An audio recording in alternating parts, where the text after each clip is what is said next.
What's up? And welcome back to another episode of the Something's Bruin podcast, episode 90. 90. The when you Marcus, when you said episode, you said it so loud that your mic didn't pick it up. So it didn't. sounded like you I were broke yelling the episode from across the room. I broke the sound barrier. Episode 90. That's how revved up I am today. Episode 90. The Marcus Johansson / Anthony Richard episode. Remember him? Rocket Richard. I think that's who they named the trophy after, actually. I'm pretty sure they did, yeah. They did, yeah. But yeah, welcome back to episode 90, everybody. As always, brought to you in partnership with the one and only Primetime Productions. Give them a follow at Primetime Prods on Twitter. Mel, we are recording on a Wednesday night. I know. I'm going to put my hand up. This is 100% my fault. You couldn't record after the game yesterday. We were discussing about, obviously if the Bruins clinch, then, certain scenarios would have happened. Different discussions would have been being had. So we thought it would have been best to record today just in case that played out. And, well, it didn't. The Bruins then went and played one of the definitely the worst game that they've played in the playoffs. One of the worst games they've played in recent memory. But it's okay. It usually we're Tuesday guys. It feels a little weird doing this on a Wednesday, but I think it's the best way to do it. So we're here. We're ready to rock, baby. Yep. So the Bruins drop Game 5, and it was a terrible showing. It was not a good showing. I believe the shots were something like 13-2 after the first, maybe 16-2. I think faceoffs at that point were 12-2. Lineup changes were made. Why? Who knows? I know that infuriated a large majority of the fan base before puck drop. It's like, it's an obvious thing. Maybe don't switch up what's been working throughout 4 games of the series with a potential to clinch the series at home in Boston. Maybe don't change the lineups that much. Maybe stick with what's working. You were obviously missing Johnny Beecher, not only with the face-offs, because clearly that was a gigantic issue with the game last night with the team. But you were also missing his speed on that fourth line. I mean, you got Maroon and Brazeau. Maroon famously not the quickest on his feet.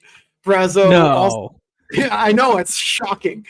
Brazeau also not the quickest guy, but also the fact that he's coming off of an injury and you put him into a series clinching game in the playoffs. I feel like that was a weird take or a weird choice by Monty. But I think this next game you need to go back with Maroon, Boqvist, Beecher. That should be your fourth line. It should be. Yeah, I mean, the whole thing was a shit show, like leading up to the game. And I mean, there's a few different reasons. First of all, if anybody was watching the pregame on Nesson, they said Heinen was out of the lineup tonight. Like they reported it a couple times, and then the game started, and my dad was like, "Oh, Heinen's on the bench," and I was like, "No, he's not playing." They said he's not playing. Nope, he's in the lineup. He's playing. So I don't know what. I think actually Gail tweeted on X. She z'd it on X that she tweeted like the latest lineup card, and yeah, Heinen was in there. So that was a little weird. So it seemed like it was a little disconnected at the beginning, but because I saw like it was a mixed bag on Twitter in terms of like, well, first of all, changing your lines when you're up 3-1. I mean, did you not learn your lesson last year? I mean, there's no reason to overanalyze things. There's no reason to make changes to a thing if it ain't broke, don't fix it. And I know people are saying, oh my God, if they switch out their third line defenseman and their fourth line center, like, and you still can't win, like, it shouldn't be that big of a deal. It's not so much that they're not, I mean, for Beecher, losing his prowess in the faceoff dot was massive last night. You just said they got dominated. They got slaughtered in the faceoff dot. The final total, if I'm not mistaken, I believe Toronto had like double the faceoff wins that Boston did. And that is affected all over the ice. I mean, you're talking about defensive zone draws, you're losing. Offensive zone draws, you're losing. And in a game that goes into overtime, you're really going to tell me that getting slaughtered in the faceoff dot isn't going to have that much of an impact. Like, I don't care if Beecher's a fourth line center. He's been playing great all series. He adds some speed to that fourth line, like you were just saying. What the hell are you thinking, putting out Brazeau and Pat Maroon on the two slowest guys? I love their game. I love Pat Maroon. I like him in the lineup. There's no need to inject Brazeau into the lineup. It's the same shit you did with Derek Forbort last year. He comes back from injury. Let's play him. That fourth line has not been the problem all playoffs. It didn't make any sense. And Brazeau didn't play terrible by any means, but your fourth line has been your most consistent line all playoffs. And you're taking off your best faceoff guy and putting in another slow poke on the other wing. So that definitely bothered me. They also at one point had Pat Maroon out there with Pasta. What the hell is that shit about? And it was I don't remember if it was a power play, but there were multiple times that Pat Maroon was on the ice with Pasta, and I don't know if it was a bad line change or what, but it was a prolonged amount of time, and you're gonna have in a tie game, an elimination playoff game, man, call a timeout. The two of those guys should not be on the ice together at the same time. And then defensively, it's not so much that Shattenkirk is that much better than Matt Grzelcyk, but it's the fact that you had to then play Matt Grzelcyk last night, who sucked. Like the first 3 minutes of the game, he had 3 turnovers and just completely swung momentum in Toronto's favor as soon as the puck dropped, because he could not make a pass to save his life. The guy was turning the puck over like crazy. He settled down a bit. He had some okay plays, but that John Tavares play at the end of the game, I mean, I understand like Tavares had a step on him, and there's really not much that Grzelcyk can do because Tavares is just a bigger guy than him. But like, I mean, I don't know. Like, you can't tell me if that was any other guy in that situation. It also hurt because Carlo was hurt too. But like, he got beat on that final play of the game that Tavares kind of, hit the side of the net, went in front of the net. But it was just plays like that. And even though Grzelcyk only played, I don't even know if he played more than 12 minutes last night. Those are 12 minutes. I feel like you would have gotten more out of Shattenkirk in those 12 minutes. And you have gotten a lot out of Shattenkirk in this playoffs so far. I mean, he hasn't been a world beater. He hasn't been phenomenal. He hasn't been a game changer, but he's played better during the playoffs than Matt Grzelcyk did last night. So it just, I don't know, like, it just kind of feels like they shot themselves in the foot last night, making moves to the lineup that they didn't have to make. And especially, no matter how minor it is, a third line defenseman and your fourth line center, you lost 2-1 in overtime. I mean, it's not rocket science that having your best faceoff guy centering your most consistent line in the playoffs and a guy who is in a traffic cone playing defense, it's not rocket science that putting those two guys back in the lineup could have changed the outcome of the game. And that's what pissed me off. Yeah, and especially when you're mentioning Shattenkirk too, you miss him on the power play. As much as weird as that is to say, because Shattenkirk is an older guy, he's not our best defenseman. He's obviously a couple ticks slower than what he used to be. He hasn't been the most reliable guy all year, but this postseason, you've seen him be utilized on the power play in that point spot, at least getting shots in, throwing the puck into the mixer, guys down low, picking up rebounds, whatever it is. He's a good puck mover on the power play, and you clearly missed that as well last night. And on Matt Grzelcyk, what have we been saying? Both you and I, what have we both been saying literally all season long about Grizz? He's inconsistent and he's not a playoff performer. Yes, because he's a smaller guy and he always gets, and it's not necessarily a knock on Grzelcyk. Like, we're not shit talking Grzelcyk because of this, but it's just like a fact. He's a smaller defenseman. You've seen year after year in the playoffs, in the postseason, since he's been here, he just gets he gets beaten up in the corners. He gets beaten up by the bigger guys. He loses puck battles, and you saw that last night with Tavares. And I'm actually not even going to necessarily at all put that on him, that overtime winner on Grzelcyk, because he took Tavares, he took him off his course. He kind of drove him to the side of the net. He played Tavares well, but at the same time, he's still getting bodied by Tavares to the point where Tavares is still able to move that puck into the slot. And what the hell? Charlie Coyle and was it Brandon Carlo down there in the slot, both just watching the puck squeak. Carlo was hurt, but he wasn't playing. But that was definitely McAvoy. He was puck watching. Yeah, it was McAvoy, not Carlo. That's my bad. It goes right between the both of them. There's one picture in particular it's an overhead view of Tavares sliding the puck into the slot over to the Knies, and they're just watching it. Neither of the sticks are on the ice. The puck slides right to Knies. Jeremy Swayman, no chance to save that puck. I mean, he did all that he could. 31 saves on 33 shots. But like the just to go circle all the way back, the lineup changes, baffling. Why? Literally, why? Yeah. No, I don't get it. And I'm with you. I don't want to make it seem like we're picking on Grizzly because the entire Bruins team played like shit last night. Trent Frederick showed up and Swayman showed up, and that's about it.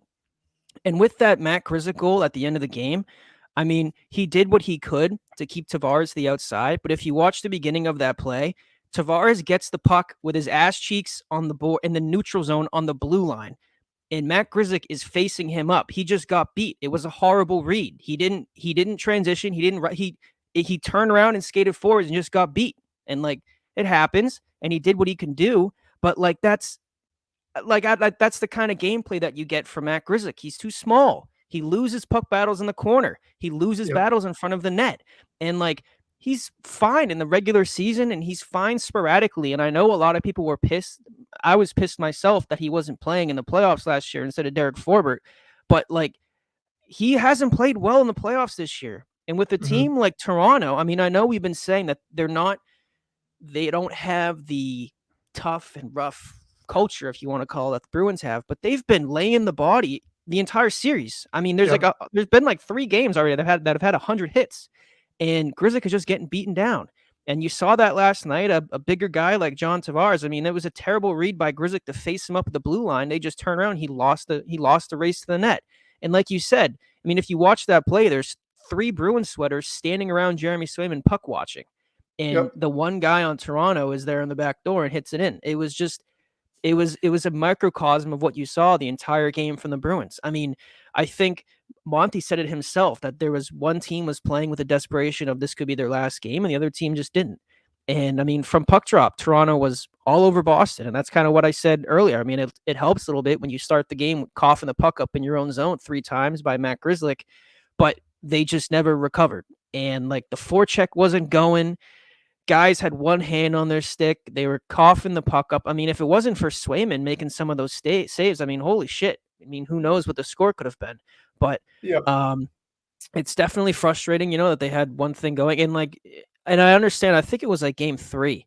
The Bruins made some lineup changes. Oh, yeah, because game 3 was the one that I missed. When Laurie played, they made some lineup changes and they won the game. So it's not like, these decisions alone and Monty switching up the lines is why they lost. At the end of the day, the guys didn't show up and play. Like they have to be able to go out there and to play hockey for 60 minutes. And you saw a little bit of desperation from the Bruins in the third period. They still had a chance to steal that game. Marchand had the open net. Trent Frederick had the 1-on-0 right in front of the net that I tweeted about that everybody was really mad about. Sorry about that. you pot stirrer. My fault. But I mean, despite how they played, they had chances to win that game, and they couldn't do it. And hats off to Toronto. I think Wall stood on his head, and we'll see what happens now for Game 6. Yeah, and I wasn't even gonna shit on it, but like you brought up a good point. It's eerily similar to last year. Game 5 overtime, you had multiple chances to close it out. A backup goalie comes in and just shuts the door. But I did want to pull this up especially for our YouTube viewers. This is what we're talking about right here. This is the overtime goal, Matthew Knies. So if you watch Grizzly plays Tavares as well, but then you see McAvoy and Coyle just watch the puck go right through the slot. So here it is. Oh wait, yeah, wait, no, wait. Go back to the beginning. Okay, all right. See, watch the way that Grizzly plays him. I mean, look at the room. He's got 5 feet between him and Tavares, and watch the way that he plays him. Yeah. Hit play. It's like we're breaking it down. Look at that! What's he doing? Yeah. What's he doing? He stops and faces him. And then what is McAvoy doing? Puck watching. But yeah, see, like even what you said though, like I'll rewind it for the viewers, but also audibly kind of explain what's going on. Tavares picks the puck up in the neutral zone, right here, like you pointed out, Mel, there's about how much space would you say that is? I'd probably say it's about 5.5, maybe 6 feet. 5.5, maybe 6 feet. And then I'll pause it when he does it. You see him pivot right here. Why is he now? You see he knows he messed up. He's trying to close the gap, and now he's flat-footed. Tavares comes down the boards. Here he comes. Now Grizzly is playing catch-up.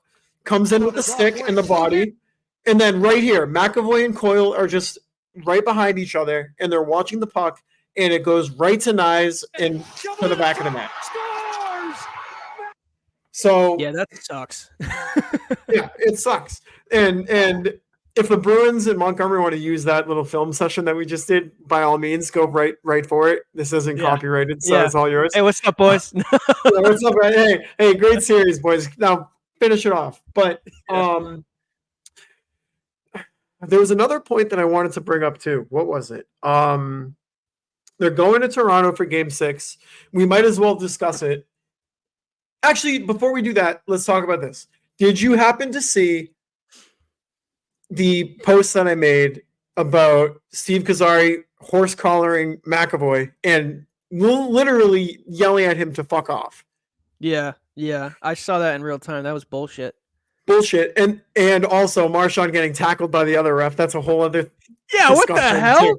The fuck was that? I stood up and yelled. I've my entire life, all the years we've watched the Bruins play, all the years we've played hockey, I've never in my life seen a ref tackle a player, and then Marchand was on the ground and he was pissed, and Marchand was letting him have it, and the ref was surprised. Like, what the hell are you yelling at me for? You just tackled him.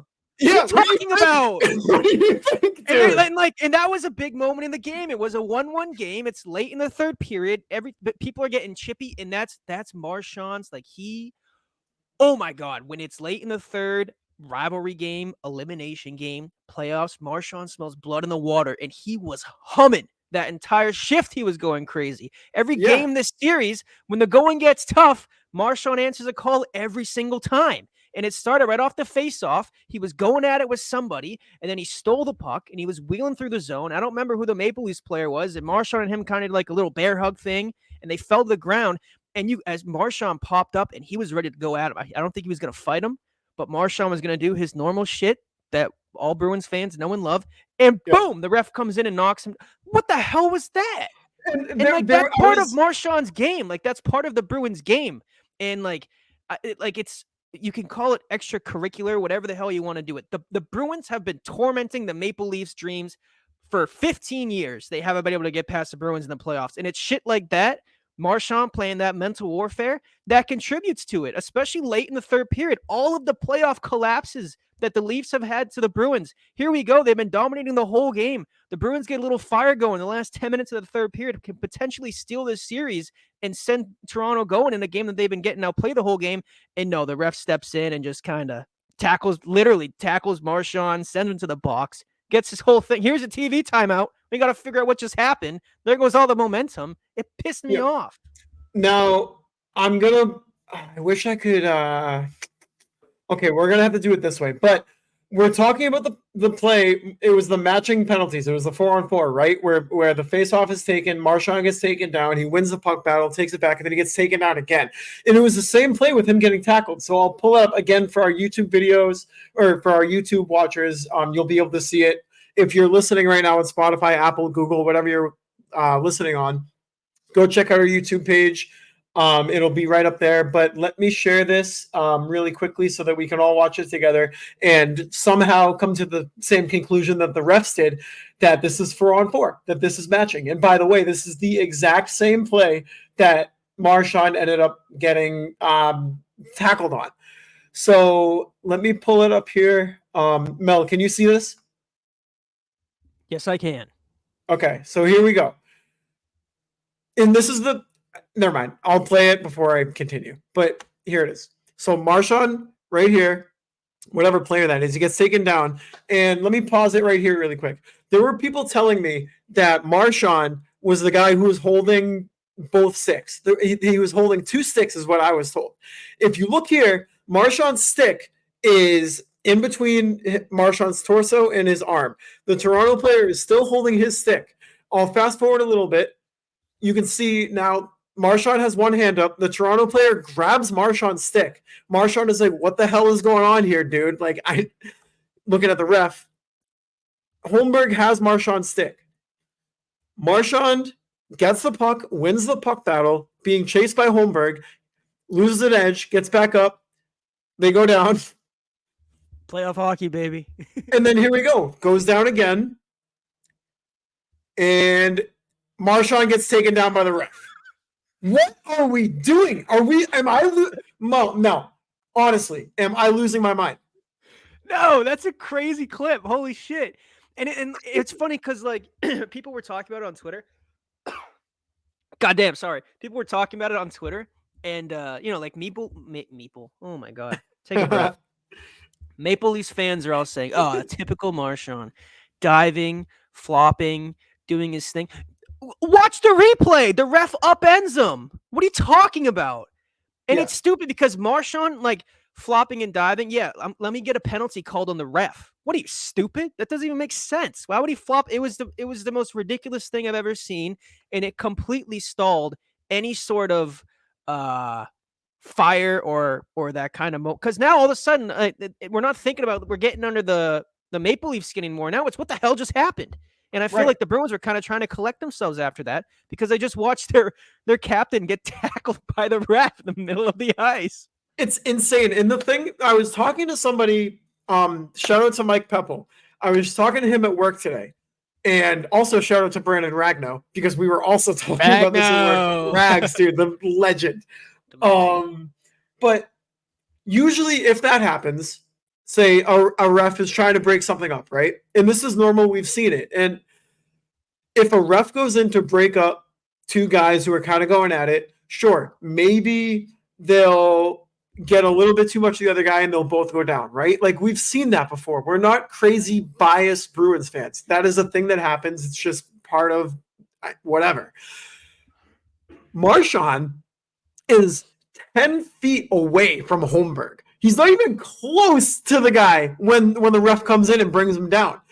And I had a tweet today that really got a lot of Leafs fans riled up, and it's kind of funny and entertaining. I said, refs tackling our captain, grabbing and throwing McAvoy around by the collar. I'm not and never have been a blame the ref guy, but as a ref, you absolutely cannot manhandle players this way. Leafs fans, Jesus, crickets, dude. All in my replies, yet saying like, oh, blaming the refs, blah, blah, blah. Leafs fans have a reading comprehension level of a kindergartner.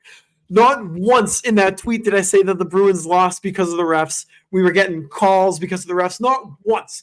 The only thing I said was a ref can't grab the collar of one of your assistant captains and yell in his face to fuck off.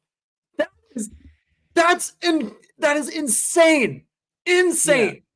Yeah. I'm glad you said that because I saw a lot of that discourse too. And like the first, if we're being honest, like the refs have been brutal on both sides the entire series. I mean, agreed. Bruins fans are saying we're getting screwed by the refs, and Leafs fans are saying we're getting screwed by the refs. And for the first time, I think you can both say, yeah, that's probably true. Like the Leafs are getting boned with some of these calls, and the Bruins are as well. They've been horrible, but it's not just like a Bruins Leafs series thing. They've been pretty bad across the entire NHL landscape. And what you just said is a fantastic point because the refs doing that, like it wasn't like, oh, like at the expense of the Maple Leafs, like, oh, like this is going to directly benefit the Maple Leafs. No, like a ref just came in and tackled our captain. Yeah, like what the hell? Captain. Like if the ref came in and tackled like John Tavares or Austin Matthews, I'd be like, holy shit, what's he doing? Yeah, like I wouldn't be like, oh yeah, no, what's he doing? Yeah, no, Marchand deserved that. Yeah. Well, when you get in a fight in hockey or you get in an argument, it's natural for the ref to skate across the ice and tackle you. That happens all the time. Yeah, I've never seen that in my entire life. And if it's the playoffs, these two historic rivals, and I'll say it again, less than 10 minutes left in the third period of a tie game, an elimination game, you let them go.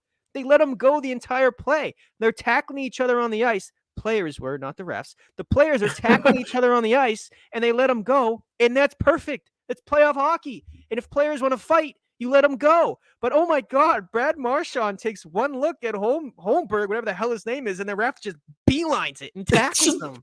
What are you doing? Like every single person in the stadium, everybody in Toronto, everybody in Boston, and I'm sure the 3 other refs on the ice are going to say like, "Oh, let's let him go," except for that guy, and he just came out of nowhere and tackled him. And then what you were saying too about the ref literally telling Charlie McAvoy, the assistant captain of the Bruins, to F off. What the hell is that? That's why he's got a letter on his shirt. And I actually saw Leafs fans saying, "No, you see, the letters don't actually mean." So okay, let me backtrack. The way it's been explained to myself and every hockey fan around the world is that yes, you have a letter on your sweater, you're a leader of your team, but most importantly, you have the ability to talk to the ref. That's why goalies can't be captains, because your captain talks to the ref.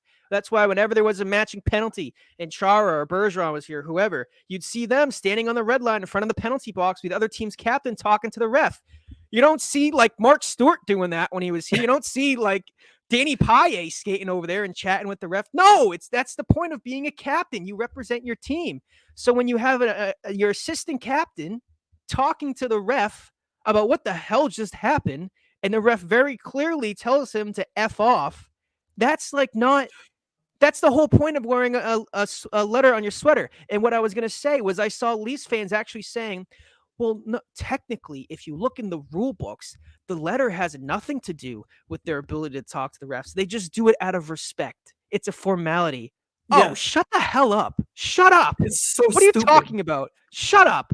Like, come on. If that was like, again, if that was Austin Matthews or Marner or Tavares or Riley or any other guy with a letter on their sweater and they try to talk to the ref, and the ref told him to F off, the crossing guards of the Canadian border would not let that man back into the country. That is just, it's the dumbest thing I've ever heard. So there was like, oh my God, my temperature is rising right now. I'm a little mad right now. You can only imagine what I was like last night, but no, that was bullshit. And even when I was saying before, the shit with Marchand, like, yeah, like, it didn't impact the Maple Leafs in that way. Like it wasn't at the expense, like, of the Maple Leafs, like any traditional penalty would be, but like it completely like changed the narrative of what was happening in that moment. Like the conversation isn't about like, holy shit, the Bruins got the Leafs on their heels right now. Now it's like, oh my God, this guy just killed Brad Marchand at center ice. And now the Bruins got to kind of react to what the hell just happened. And now the period's over, whatever the hell happened, but it was bullshit. It was really annoying. Dude, and I mean, this actually just popped up in my head, but like, Marchand has been in the head of Leafs, like Bertuzzi, Domi. He's been in their heads all game, and now what? The refs are killing him in open ice. You can't do that. You can't, yeah. Like, what are we doing? But I wanted to give a special shout out to this man, a hardcore Leafs fan who replied under that tweet and said,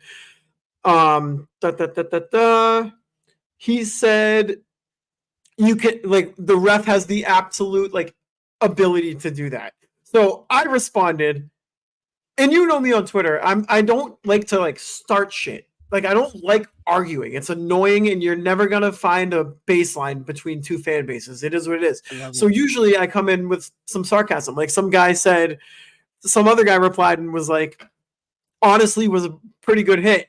And I said, shoulder and chest, textbook. And he laughed. Like, I don't like to argue with people, but this guy he says, actually, absolutely, the ref is able to do that. And I said, replace McAvoy with Matthews. Do you still have the same response? Genuinely asking. And of course, in typical Leaf fashion, doesn't answer the question, just changes the narrative of the question to try to fit it, and immediately brings up the Michael Bunting situation from last year of him getting shoved off the ice. So what you're telling me is that, no, actually, you're not okay with this kind of thing. So you buffoon, you Toronto idiot, can you please learn how to decipher what I'm trying to say, you fool. You absolute fool. Shout out Josh Coleman, you idiot. They always go right to the rule book like that.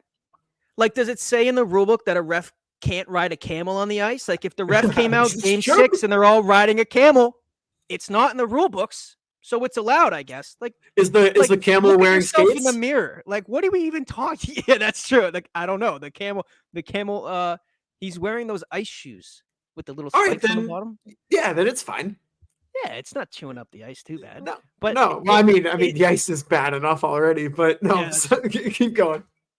but no, it's absolutely ridiculous. And I feel like game 5 they just played, was I mean, Toronto, I thought Toronto played great. I mean, Wall played great.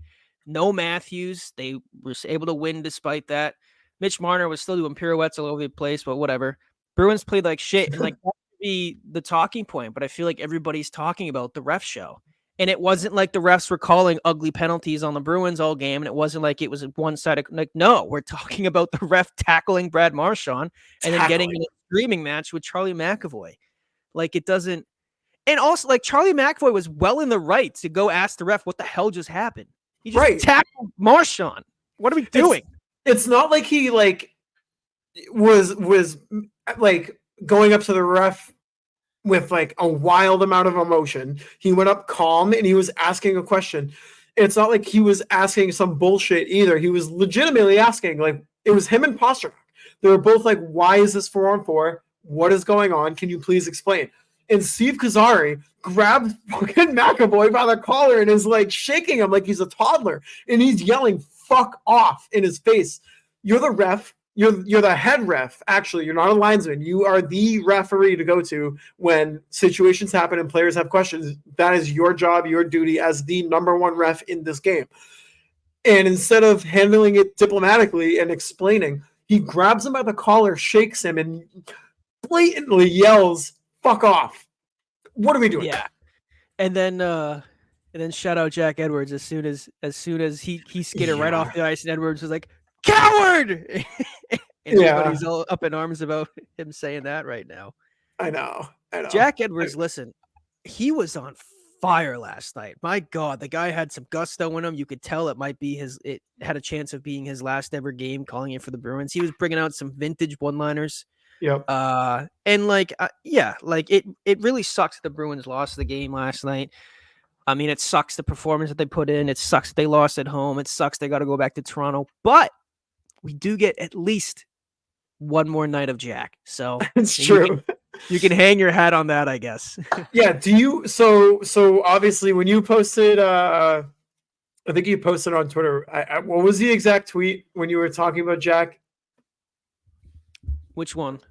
The one that got people up in arms, and because there was a potential for a one podcast suspension because of this tweet, and I want. Yeah. No, now I remember. It got people riled up. Yeah.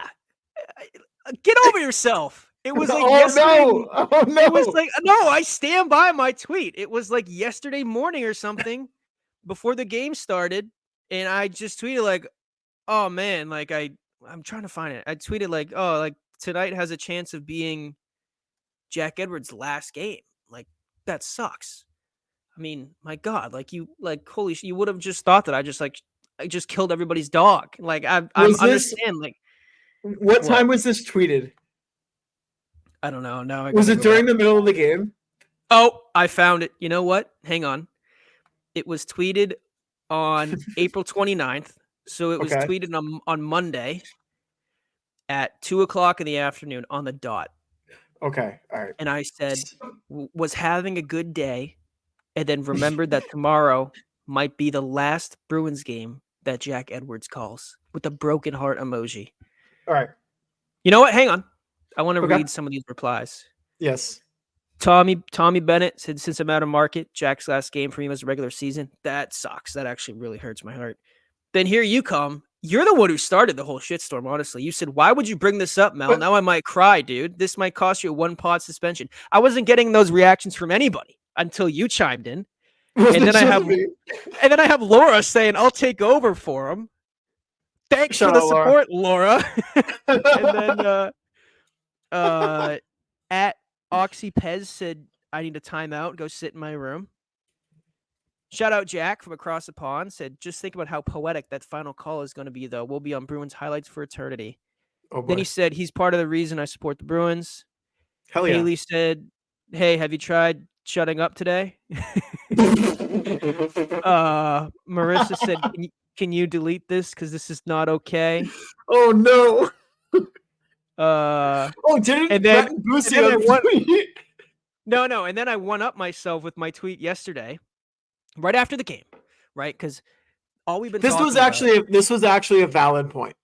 yeah, all we've been the Bruins lost last night, and I was thinking to myself like, oh man, they had so many chances. Like the one that stood out to me the most was Trent Frederick, who had a phenomenal game last night, scored the only Bruins goal. He had that chance late in the third period. He got the puck right in front of the net. He was like kind of coming through the slot. There was nobody within 10 feet of him. He made a beautiful move, couldn't lift the puck, and Wall made the save of the season for Toronto. Yeah. Honestly, that saved their season right there.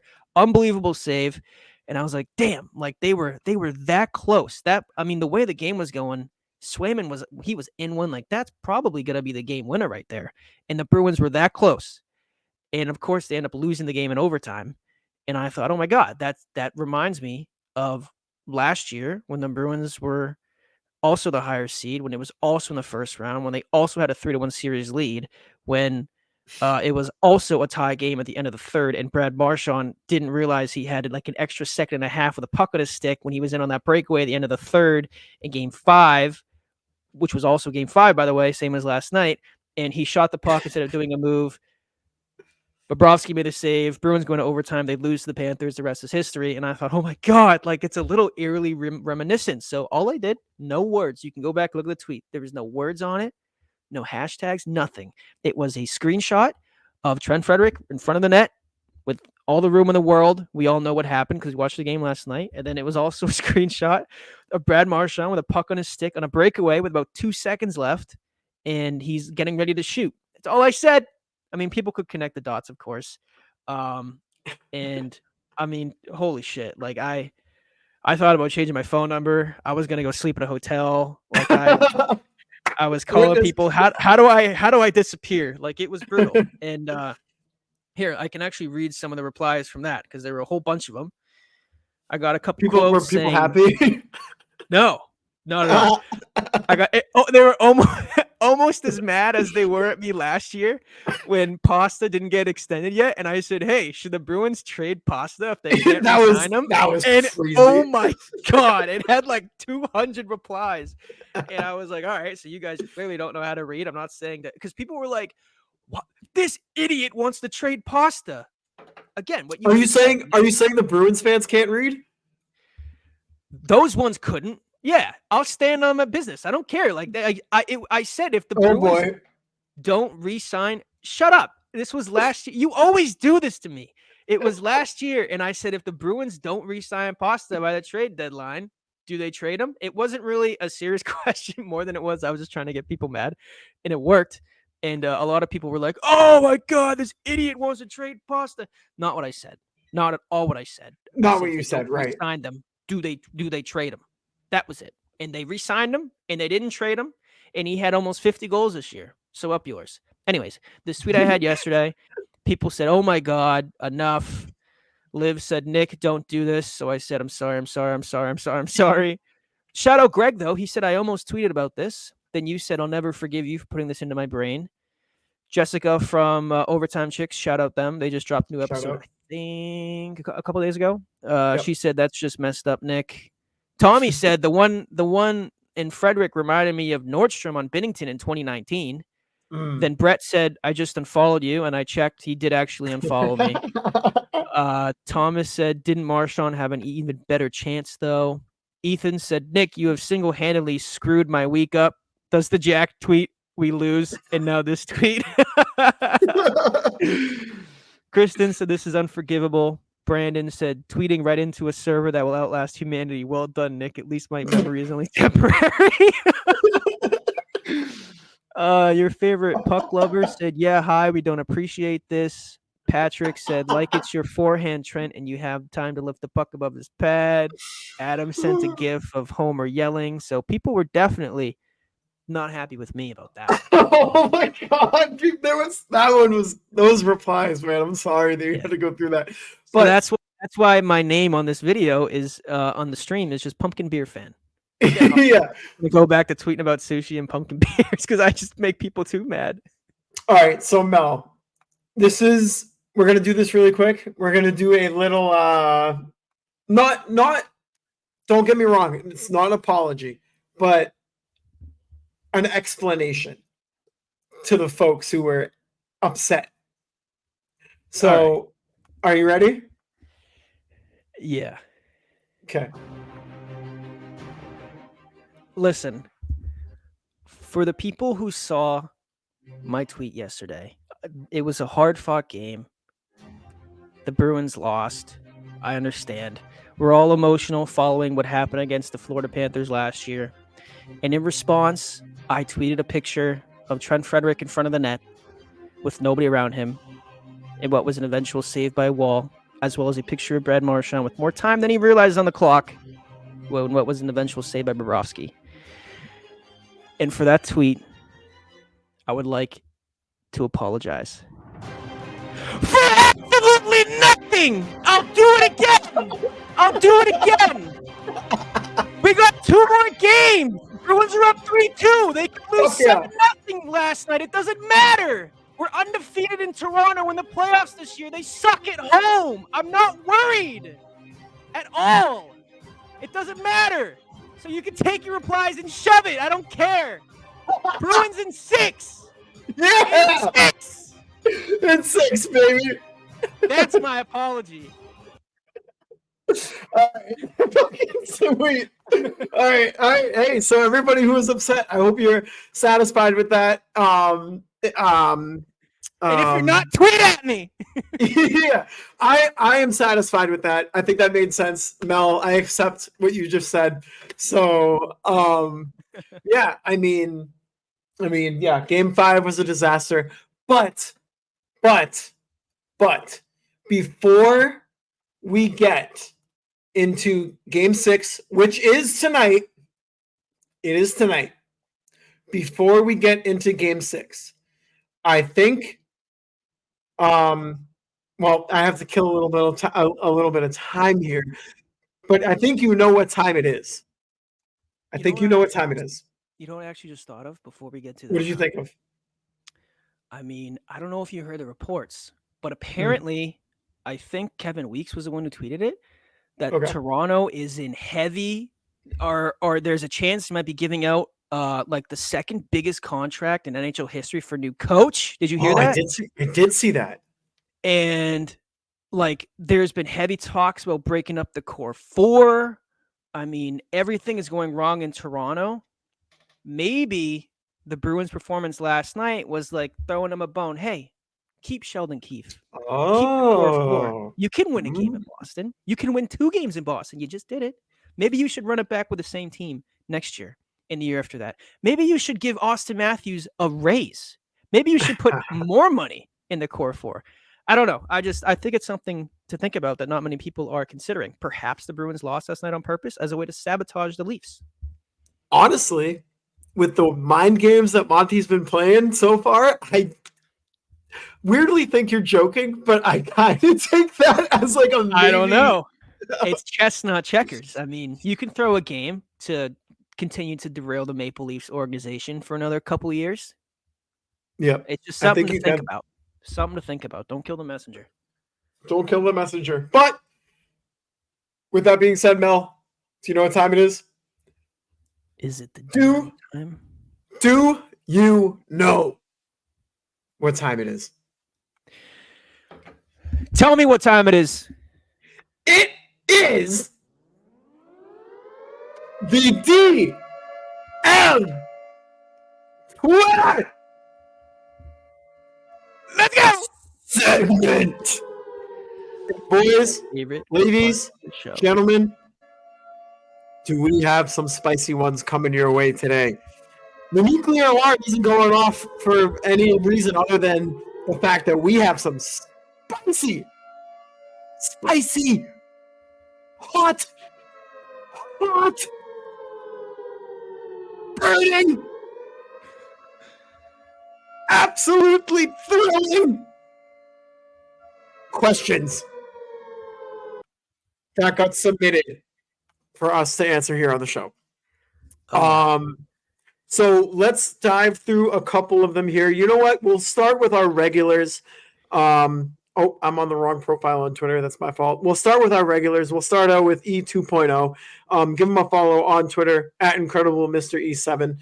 He said, for the pod, does Beecher come back into the sorry, I can't read. Also at a third grade reading level. He said, for the pod, does Beecher come back in? Oh my God. Yes.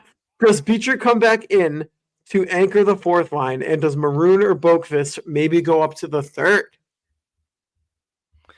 I would like Beecher to come back in to anchor the fourth line and Brazo to go and take a seat. Why don't you go take a seat? I want them to go back to what gave them the 3-1 series lead, and it was that fourth line was humming. And I don't want to touch it. I don't want to change it. I love Brazo. He's been great since the Bruins signed him, and I think it's even greater being able to watch him perform well against Toronto, the team that originally had him and let him go. But it'll be all the sweeter when he's riding the bus home with the fellas, waving at their stadium saying, see you next year, because we're moving on. So I would have him go take a seat upstairs, and I would put Beecher back at center, put Boqvist back on the wing, and let's ride. Would you stick either would you stick Boqvist on the third line, or would you keep him at the fourth? I like him on the fourth. I don't want to touch I do too. Yeah, I do too. Beecher has to come back in. You saw the University of the Wolverines spoke. The University of Michigan tweeted at the Bruins. I didn't see it. You didn't see it? No. So the Bruins posted their post-game tweet after Game 5, obviously, and had the Bruins losing. And I had to double check to make sure it was the actual account, and it was. The University of Michigan replied to the Bruins tweet with Beecher starts in Game 6. I'll pull it up for our YouTube viewers and for you, Mel, just so you can see it really quick. This was in response to the Bruins tweet right here. Beecher starts in Game 6. Oh my God! And then there's our boy. There's our boy. Yeah, I like that. Yeah. So I mean, the University of Michigan has spoken. Johnny Beecher is going to be in for Game 6. He better be in for Game 6. If not, I mean, Jesus Christ, Monty, what are you thinking? Yep, I'm with you. His second part of the question, he said, who should come in for Carlo if he can't play the rest of the series? I believe he's healthy enough. Yeah, he is. But out of respect for Ethan, who would you put in that scenario? It's crazy. We haven't even talked about it. Derek Forbert almost played. I know. I was about to say it wouldn't be Derek Forbert. I can tell you that much. What are we doing? Oh God. Well, Carlo's a righty, is he not? Yes. Witherspoon is interchangeable, left and right. Listen to this. Okay. Lohrei. Okay. Lohrei and McAvoy. Like it. Lindholm and Witherspoon. Okay. Where are you putting Carlo? Oh, never mind. Oh, God. Yeah, never mind. My bad. And then Shattenkirk. Oh shit! Now I'm between Grzelcyk and Forbert. Those are my only two choices. You gotta go Grizz. Coughing baby or hydrogen bomb. Have you seen those? The nuclear alarm did just go off. Oh God, no! I honestly, I might don't go even Forbert say it. There. Don't even. Are you being legit? Grizz and Shattenkirk is a recipe for disaster playing together on their third pairing. Forbert and Shattenkirk, dude, they might as well be. They might as well be skating with like cement. I put Lohrei. All right, let me restart. Are you about to put Forbert with McAvoy? Shut up! Oh my God. Grzelcyk and McAvoy, because I have to. Then I'll put Lindholm and I guess Lindholm and Witherspoon, lefty righty, and then I'll put Lohrei and Shattenkirk. Oh man, I don't want Lohrei and Shattenkirk together either, though. I don't either. You know what? Don't have to worry about it because Carlo's playing. So yeah. At the end of the day, Carlo's healthy. He's playing. It's all good. If you guys, I did a little tease on Twitter. I said I have some breaking news, and I had a bunch of people replying to me like, "What? Like, beat you? Like, blah blah blah, whatever." No, it's just if you're watching on YouTube, you're welcome. It's just Minnie. Aww. She's chilling on my lap right now. What did you Oh, like, oh, Minnie oh, Mouse? oh, oh God, she's all caught up in my mic. Oh Jesus. PETA. Sorry. Hang on a sec. Like, how'd you settle on the name Minnie? Is it like Minnie Mouse? No, so hang on, she's all tangled up in my cords. All right, there we go. She's good. It's my girlfriend's cat. This cat is 20 years old.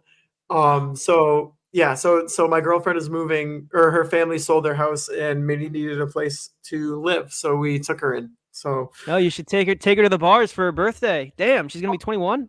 yeah, so Holy shit. yeah,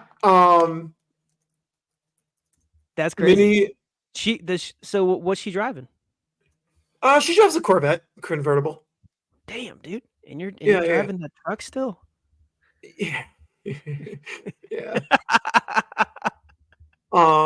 Yeah, so Minnie, sorry, hang on. I'm I trying to never look something picked up you really quick. as a cat guy. I always figured you'd. I mean, I know it's Tessa's cat, but I always figured you'd go for a dog first.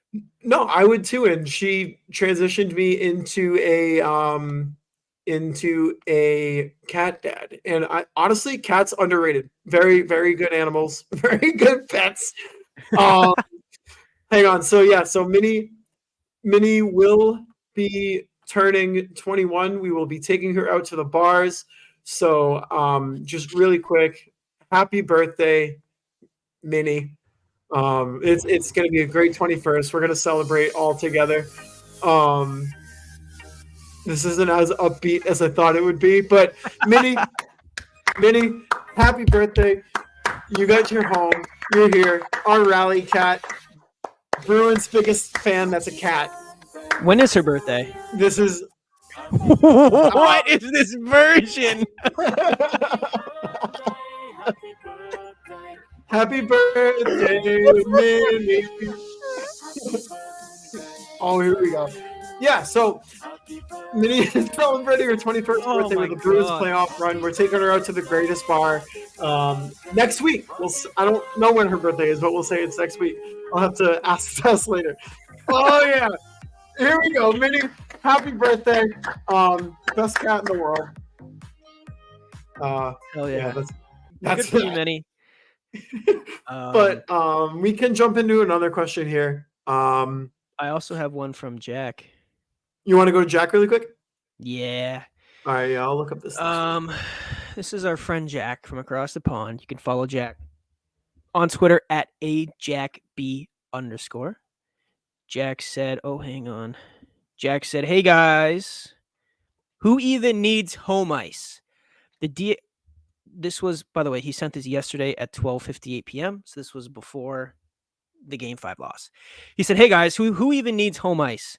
The DH Gate tough guys trying to play us at our own physical game is something I actively encourage. Shout out Revo for the assist to JVR in Game 4. Not many people could find him so much space in front of the net. Credit Lorai for the pressure on him to force him to the error. Good news for Revo, however, is that he will finally feature in a playoffs highlights video. Lovely to see Nylander has been found by the Leafs backroom staff and has immediately contributed by rattling his own teammates by telling Marner it's not junior hockey. Oh, yeah, we got to talk about that. I know we all want a live stream of Leafs Nation outside their arena when they're playing us, but can we also please commission a cap hit cam that follows the chronicles of Matthews, Marner, Tavares, and Where's Willie on the Leafs bench throwing their toys out the prom? Cute that Marner throwing his mitts is the most physical and intimidating he's been all series. Please say that you all saw Keefe's Game 3 pre-match speech in the dressing room. I actually did see that. It was brutal. I didn't. He couldn't make a fly eat shit. That's how bad it was. Sorry, Jack said, if not, Sportsnet posted it on Twitter, and it's honestly a thing of beauty. After watching it, I don't think I could run a bath, let alone run through the piece in a playoff game. We've also had Keefe say Marchand is elite at drawing calls. Marchand is probably assisted at drawing these calls, given the Leafs have an average emotional intelligence age of a 5-year-old. I draw us back to the chronicles of the cap hit crew to support this statement. Jack's coming in with heaters. God damn. Question this week is inspired by the Leafs bench antics between Marner and Where's Willie.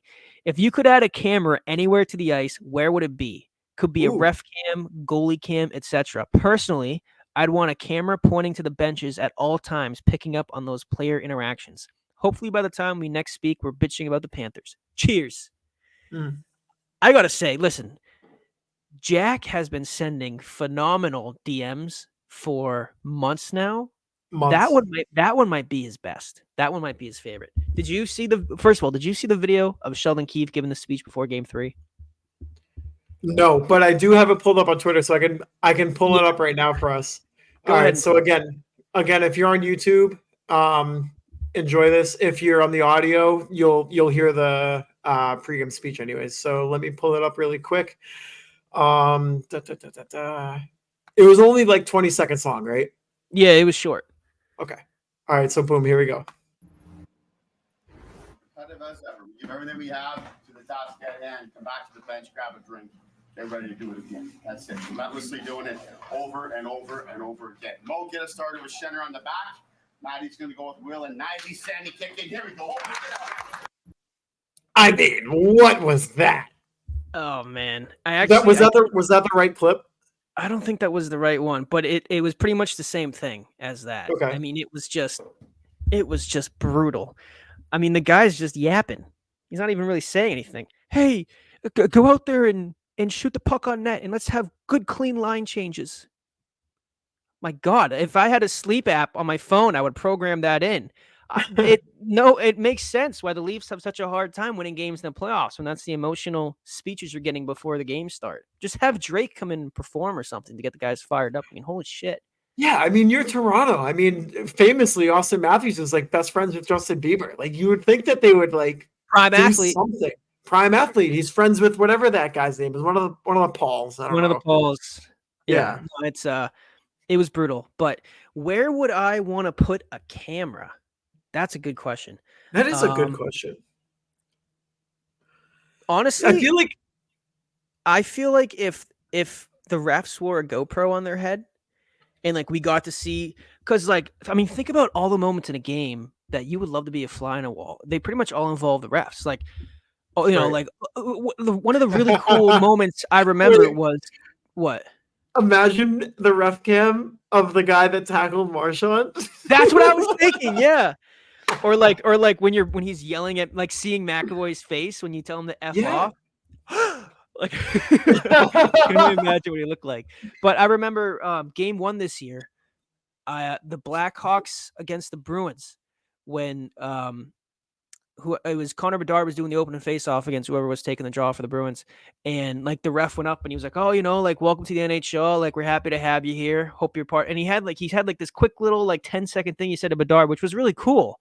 And we only got to hear that because the ref was he had a camera on and a mic, or it might have been a preseason. I don't remember what it was. But either way, it was a cool moment. Or like when a coach is flipping shit and the ref's got to go over, or like, oh, that was a really bad call. Now the ref has to go try to, explain that to the coach. Like, I would love to hear him try to talk a coach off a cliff, when he's trying to explain why he just made a bad penalty call. Or even like the angles they have when there's a goal, like when there's a scrum in front of the net and he's like on the net, like looking down, seeing where I don't know. Like, I feel like you just get the best angles if the ref had like a GoPro on his head, or even if he had those like Snapchat glasses so you can see what they're seeing, But I would probably put a camera on the ref. That should be like a normal thing anyways. So that's police their calls. Yeah, that's a really good choice. Other than that, I mean, just to kind of try to find it from a different angle, maybe they already have cameras in the corners. They already have cameras in the net. Remember when the NFL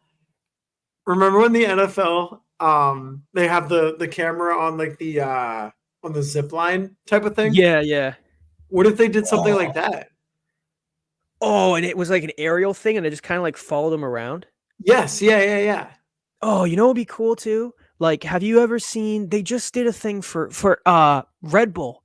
They just made the fastest drone in the world, and it followed around one of their F1 drivers. Like, he was going 200 miles per hour on a track, and the drone was right above him the whole time, getting like a cool little, like imagine like the camera you're talking about, how it could like lock in on a player and just kind of like follow him around from like, so it's almost like you're on the ice with them, like cool angles. That would be kind of cool. But Yeah. I like to, like, when you're watching the NFL and like all of a sudden they just have like a quick 5-second clip with a 4K camera. Like you're watching the game and all of a sudden, oh my God, I can see the hairs on this. I can see the pimple on this guy's forehead because they just quickly use a little 4K camera on the field. If they could do that, like I don't know, like have a guy skate past, like when there's a whistle, have a guy skate past the Bruins bench or something with a 4K camera so I can see everybody's faces. They could That do would be something cool. like that. But yeah, I don't know. So yeah, shout out Jack. Shout out This Jack. next one comes in from Laura. Shout out Laura, Sokka's biggest fan. She said, want you guys to take a look at teenage Zaka stats because they are literally insane and don't sound like him. For an example, 64 penalty minutes in 10 games. But anyways, I have an actual question. What the heck are we doing with our defense? Like, I think the pairings we have now are great. Wotherspoon and Lorai take a huge step up and playing amazing, and now they want to put Derek fucking Forbert in the lineup? And what do you do when Pete comes back? No matter what I think, no matter what I think, there is no reason why Forbert should go in for anyone. But what do you guys think? Any strong opinions? I'm 100% with you. I don't care. Give me Grizz every time over Forbert. Maybe put Forbert in for a game and just see what it looks like. Maybe that's a strong maybe. No, that's okay. What if you're up 3-0? What if you're up 3-0 in a series? They were No? up 3-1 last year and they lost. They're up 3-1 right now. They just lost last night. I'm not playing with anything. Yeah. Like if guys get hurt and you literally have like you need to put somebody in, yeah, then put Forbert in. But like I'm not doing what you did last year and just shoehorning him into the lineup because he's healthy. Yeah. No, the guy like. And I feel bad because it sounds like we always pick on Derek Forbert. The guy was horrible in the playoffs last year. He was not good, specifically against Florida. And you might be playing Florida next week. I don't want to run Derek Forbert out there again. And like these guys that they're playing on Toronto right now, like Nylander's quick. Marner's quick. I mean, Austin Matthews had 69 goals last year. And you want to bring out hobbled Derek Forbert to have him go out there and try and see what he can do? And I'm not used to, I'm just saying like in a general sense. No, absolutely not. I don't want Derek Forbert playing this series. And I think he's a fine player to have if you need him.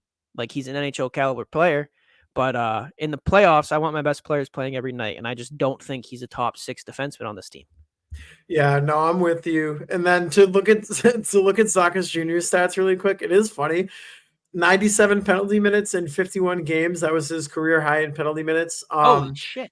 His career high in the NHL is 30, and that came in 2017 with the Devils. But he's always hovering around like 20, so that is really funny. But let me see here. I'll dive through a couple other ones really quick. So shout out to Laura.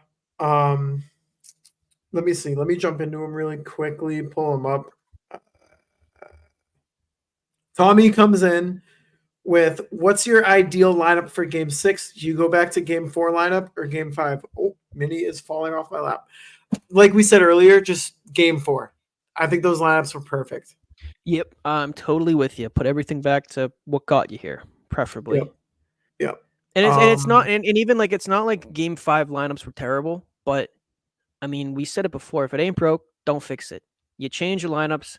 Bruins played the worst game they've had all playoffs. Don't even look close to the team they've been the entire game, the entire series. And I'm not saying that's because he changed the lines, but I mean, you change lines and then they sucked. So I don't know. Put Beecher back out there. Put everything back to what got you here.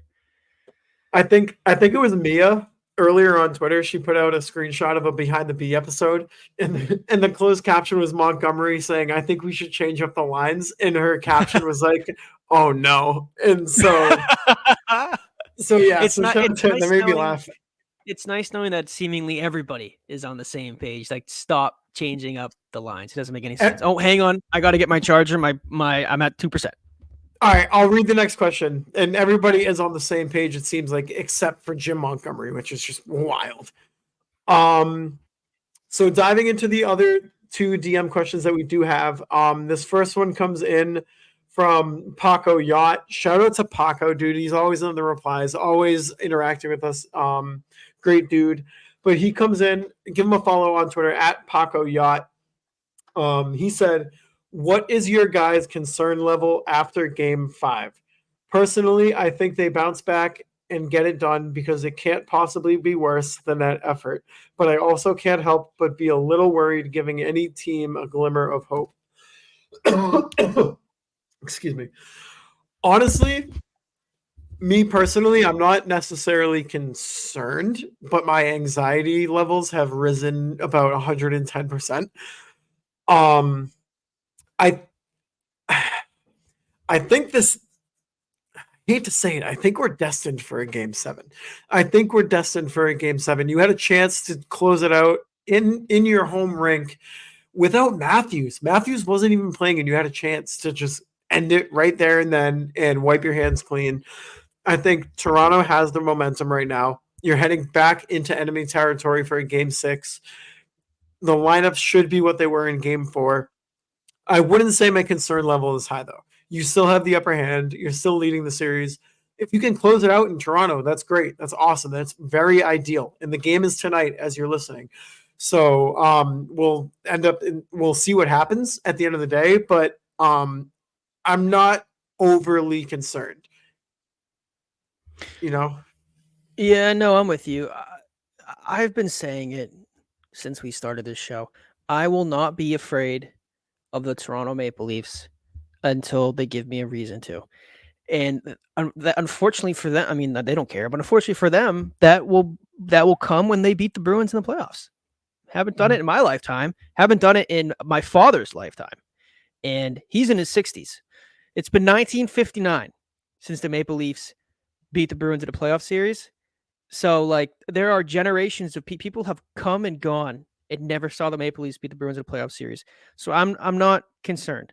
I mean, looking at the game last night, they played, or 2 nights ago when you listen to this, they played like shit. Did not look like the Bruins team that they have all series. But the team that they look like the other 4 games has been pretty damn good. In a game of 3-1 series lead. And I'm still feeling good going into game 6. And the good news is, if they do lose that game, we're back at the Garden for game 7. So I'm not overly concerned. I do recognize that they played like absolute shit the other night, but I also believe that they will not be doing that a second time. So we'll see what happens tonight. Yeah. And the final question here, let's see. It comes in from Ian Kennedy. Shout out to Kennedy, dude. Big Red. And this is something I wanted us to talk about as well, but he said, I want to get your thoughts on the goalie rotation situation. Personally, I feel more comfortable starting Swayman for a 4th straight game, but I also don't want him worn down either. I did see that in 2.5 months, he's only lost back-to-back starts once, so that's a plus if we do. Let's talk goalies. Who's your game 6 starter? Swayman. Not even a question. All right. Now I'm with you. But to play devil's advocate here, if they drop game 6, you have to go Swayman game 7, right? Absolutely, yeah. Now is this another scenario similar to what we saw last year in the fact that Allmark got 6 games and Swayman gets 1? That was entirely different because Allmark sucked last year in the playoffs. He sucked. Valid. And like Swayman's numbers, he's far and away leading all goalies in the playoffs in save percentage and goals against average. He's been unbelievable. You can say that even though the Bruins were just up 3-1. I mean, my God, if it wasn't for some of those saves he made in games 1 and games 3, I mean, it could be 3-1 Toronto just as easily. It could be whatever, 2-2, whatever the hell it could be. But he has been the best goalie in the playoffs this year. He has a vendetta against the Toronto Maple Leafs. Did you hear his whole draft day story that he told the other day? Insane. I mean, the Bruins, their ability to just torture the Maple Leafs and their goalies is insane. And for anybody who hadn't listened to it, I don't know what podcast he was on, but Swayman was getting interviewed. They basically asked him about his draft process. He said, coming out of Maine, there was pretty much one team he talked to, and it was Toronto. And he said he had a couple interviews with them. He met with their like executives. They basically told him, like, listen, if you're a guy, like, if you're there, we're going to take you. And Swayman said it was literally Toronto or nobody else because he didn't talk to anybody else. And Toronto had pick 110. Toronto drafted, is Ian Scott his name? Ian Scott. They drafted Ian Scott, who, to be fair, was a phenomenal goalie. I believe he won the goalie award in the CHL. Unfortunately, he had to medically retire, which, sucks for him and the organization. I mean, that stinks that happened. But the very next pick, the Bruins took Swayman. Yep. So he's always kind of had this sort of vendetta against Toronto. And it was great because I was watching on Twitter, like, Toronto Maple Leafs fans tweeting, like, God damn it. Like, they were all reacting to that video saying, like, great, like, our arch rivals have, like, Batman. Like, this guy hates us and he's always going to destroy us every single time. And there is no goalie in the league I would want to start in a game specifically against the Toronto Maple Leafs than Jeremy Swayman. And he's shown you 4 games through the series why that is. Wasn't yesterday. I still don't believe he has in his career. I don't believe he has a regulation loss to the Maple Leafs or something ridiculous like that. Like, yesterday was a overtime loss, but his numbers are fantastic. So I am absolutely going to him game 6. And if it goes to game 7, I am still riding him. And it's different than it was last year because Omar, like, pooped his pants pretty much every game. He kind of sucked, which wasn't exactly his fault because he did have an injury he was battling, which all the more should have been why they played Swayman before game 7. But I think that the situation this year is entirely different. And I know people are saying, like, oh yeah, but he hasn't started 4 consecutive games in like 8 months or whatever. Well, before that, he started every game his entire life for every team he's ever played on. It's only been in the NHL that he's done this 1A, 1B kind of thing. You know what? This is the playoffs. Not up or shut up. Like, this is when you go out and you prove, it's the hardest trophy in sports for a reason. And if they do start Swayman in 6 and they lose, and they start Swayman in 7 and they win, I would be okay turning to Olmark for game 1 of the Panthers and doing the same thing and going 1A, 1B. And if Olmark works. Yeah, and I don't want to get too ahead of myself because we still got to get past Toronto. But if the Florida Panthers series comes around and Swayman starts game 6 and game 7 of Toronto, you got a quick turnaround against the Panthers, I'm okay with going Olmark game 1 and then back to Swayman game 2. Or if Olmark stands on his head game 1, let him go again game 2. Like, I don't know. Like, I think that they did it a little differently this year, where I think everybody thought they were going to go. Like, last year, they said, we're going with Olmark and we're stick with him until the wheels fall off. The wheels fell off. They recognized it a little too late. This year, they went, we're going to go 1A, 1B, but if one guy has a hot hand, we're going to stick with him. They went with Swayman game 1, stood on his head. They went with Olmark game 2, played great, did everything he could to get the Bruins a win, went back to Swayman game 3 and played probably his best game all year. So then they decided we're going to stick with Swayman, and I was fully on board that decision. So I like what they're doing this year with their goalies. And we were just talking about, you switched up the lines, you're jumbling the lines around. Your goalie isn't the problem. Your goalie's the reason you have a 3-1 lead. So for the love of God, don't take Swayman out of the net. It's okay. Have him start game 6 and game 7 if necessary. That's my take on it. I have nothing else to say. You broke it down perfect. But in relation to what you said about that Swayman story, this is the only thing I could find on it on Twitter, so I'll play this. But shout out to Spit and Chicklets for breaking this down perfectly. I just gotta pull it up on the screen really quick. Again, if you're listening to audio only, you'll hear the audio. If you're listening to us on YouTube, watching the video, then you'll be able to see the video as well. So let me pull this up really quick for you. You can probably see it. And okay. And it kind of led me into hearing a pretty incredible story involving Swayman. And the Leafs and the Bruins have this ridiculous goalie history, right? The Leafs gave the Bruins Tuukka Rask. He had this unbelievable run. Well, apparently Swayman's draft year, he was interviewing with teams prior to the draft and all that. And apparently the Leafs really, really liked him. And he was telling his father, like, yeah, I think the Leafs are going to pick me. And round 4 comes around. And he's been hearing the Leafs are into him. And now all of a sudden the Leafs have the pick, 4th round pick coming up. Dad, here we go. And the Maple Leafs select goaltender Ian Scott. one pick before the Bruins. One pick. And the next pick, the Boston Bruins select Jeremy Swayman. And what do you think Jeremy Swayman's thought about since that day? I cannot wait to get to the NHL. I cannot wait to be a starting goalie, and I cannot wait to shove it up the Maple Leafs.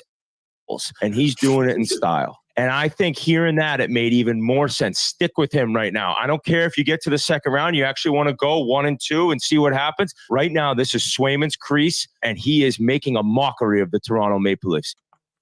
Dude, So- Will just stole my take. What the hell? yeah. But so that's that story about Swayman and draft day and that whole scenario. But that was it for the DM questions. Do you want to do a dog of the week?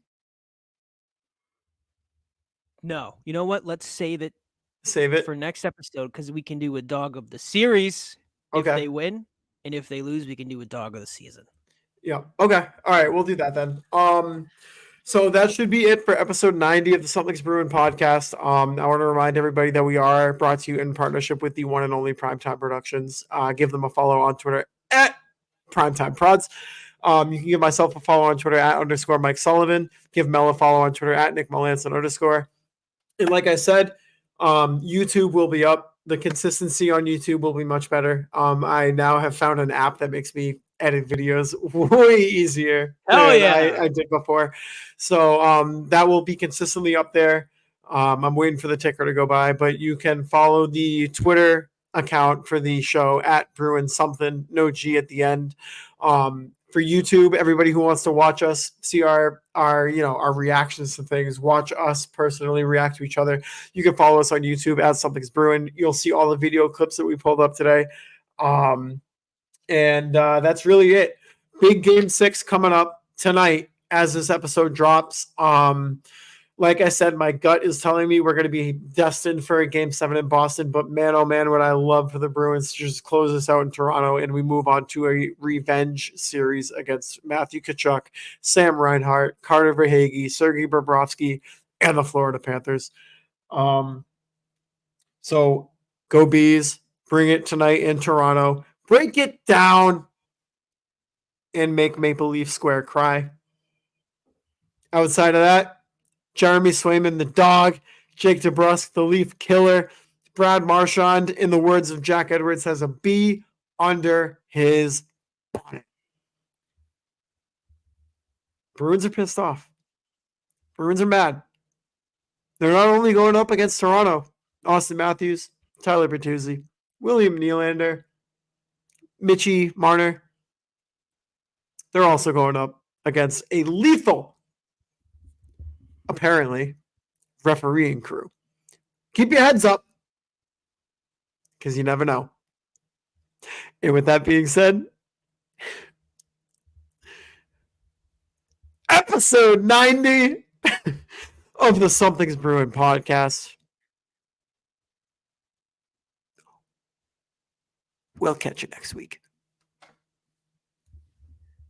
Bye.